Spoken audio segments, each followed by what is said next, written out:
Okay, so I have my ladder here, and I've checked out the house for access. This appears to be just fine.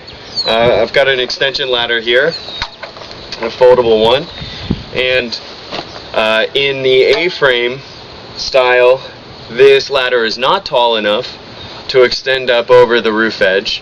I'm going to go ahead and use it as an extension ladder.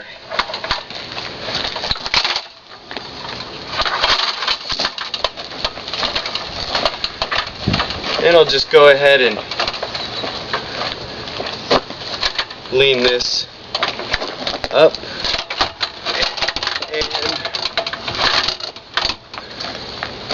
and there we have a properly set ladder. So it's always a good idea to maintain at least 3 points of contact with the ladder. 2 feet and a hand, 2 hands and 1 foot, and that's how you'll climb your ladder.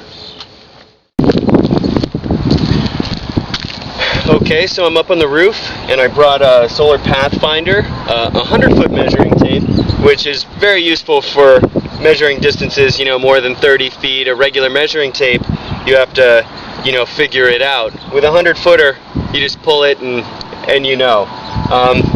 as well as an inclinometer. I'm going to go ahead and I'm going to measure the roof.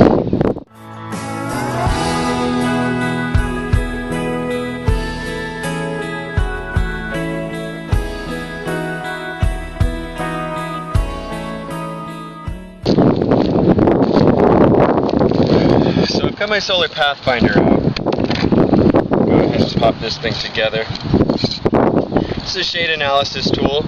It's going to tell me how much available sunlight we're going to receive all year round from just checking it once. It has a tripod, so I can use this device on a tilted roof. And I set this up.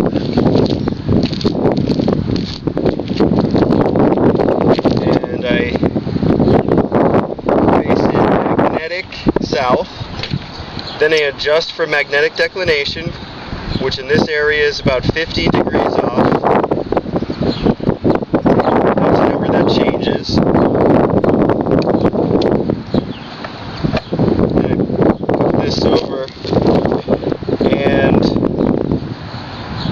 I have a clear solar window.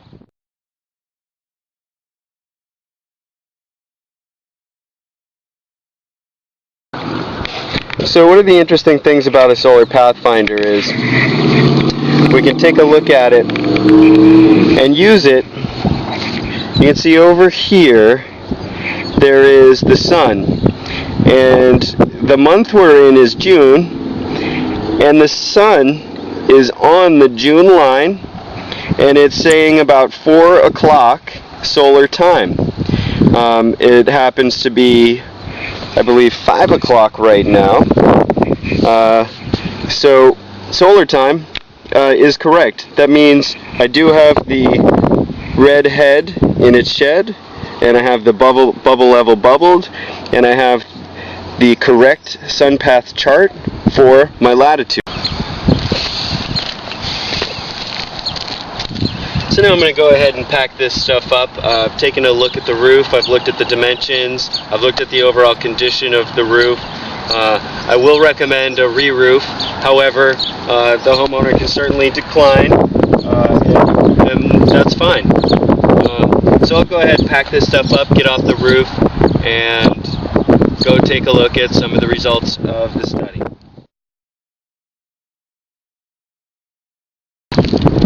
100-foot measuring tape, inclinometer, Solar Pathfinder. That's all I needed on the roof today, besides a notepad.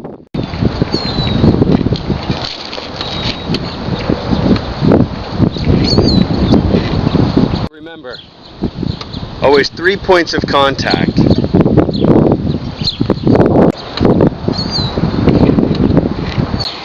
And now back on the ground,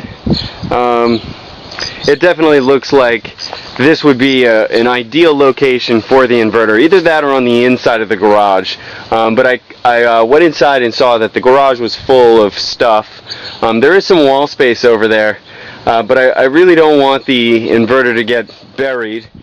The measurements that I got from up above, I'm going to draw that out, and I'm going to figure out how many modules I'll be able to fit on that roof. I may play with different models and manufacturers based on their different dimensions to see how I can maximize that south-facing slope. And I'm also going to consider the east and west planes.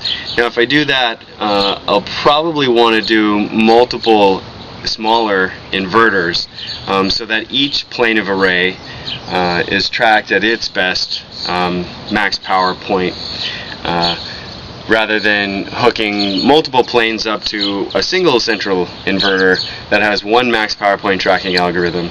I'd rather separate that and go with each plane of array having its own max power point tracking algorithm.